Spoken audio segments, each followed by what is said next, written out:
চ্যানেলে সবাইকে স্বাগত। আজ দেখাবো চিকেন পকোড়ার রেসিপির জন্য লাগছে চালের গুঁড়ো, সামান্য হলুদ গুঁড়ো, লঙ্কার গুঁড়ো যে যেমন ঝাল খান, গোলমরিচের গুঁড়ো, স্বাদ মতো লবণ আর জিরে ধনিয়ার গুঁড়ো, আদা রসুনের পেস্ট। আর এখানে প্রায় 200 গ্রাম মতো চিকেন আমি একদম ছোট্ট ছোট্ট টুকরো করে নিয়েছি। আর লাগছে, এগুলো তো লাগছেই বললাম। আর লাগছে ডিম একটা দেখিয়েছি কিন্তু আমার 2টো ডিম লেগেছিল। আর কাঁচা লঙ্কা, ধনেপাতা আর পেঁয়াজ কুচি।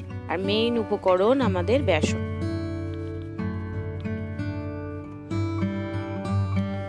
এই সব কিছু দিয়ে আমি চিকেনটা ভালো করে প্রথমে আর দিয়েছিলাম একটু সাদা তেল দিয়ে ভালো করে চিকেনটা ম্যারিনেট করে রেখে দিয়েছি। এদিকে পেঁয়াজের জন্য ওটা পেঁয়াজ, বেসন দিয়ে, চালের গুঁড়ো দিয়ে আর সব মশলা একটু একটু দিয়ে আমি তৈরি করে রেখেছি। একটু পেঁয়াজিও হবে কারণ বাড়িতে সবাই চিকেন খায় না, যারা চিকেন খায় না তাদের জন্য পেঁয়াজি আর বাকিদের জন্য পকোড়া।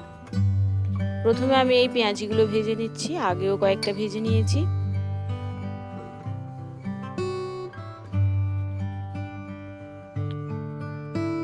পেঁয়াজি করার জন্য পেঁয়াজটা প্রথমে লবণ দিয়ে ভালো করে মাখিয়ে নিতে হয়, তারপর একে একে মশলাগুলো দিতে হয়, দিলে খুব সুন্দর টেস্ট হয়। আর একটু চালের গুঁড়ো দিলে মচমচে হয়।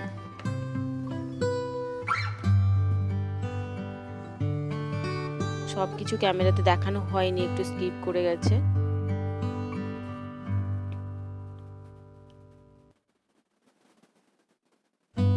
পেঁয়াজিগুলো ভাজা হয়ে গেছে, আমি তুলে নিয়েছি। আর এভাবে এরপর চিকেন পকোড়ার জন্য আমি এগুলো দিয়ে দিচ্ছি ছোট চা চামচ করে, ছোট ছোট করে এভাবে সবগুলো দিয়ে আমি একে একে সব পকোড়াগুলো বানিয়ে নিচ্ছি।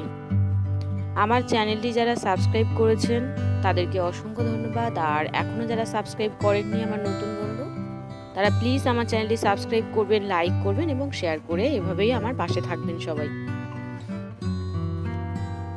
এভাবে আমি পকোড়াগুলো সুন্দর করে ভেজে নিচ্ছি। এই দেখুন পুরো আঠালো আঠালো করে তৈরি করেছিলাম।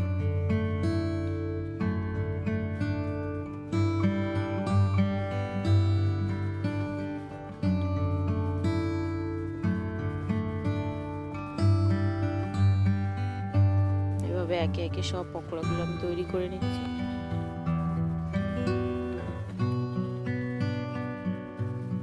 এইরকম লাল লাল করে এই কয়েকটা আছে আগে তুলে রাখা। শেষ পর্যন্ত দেখার জন্য সবাইকে অসংখ্য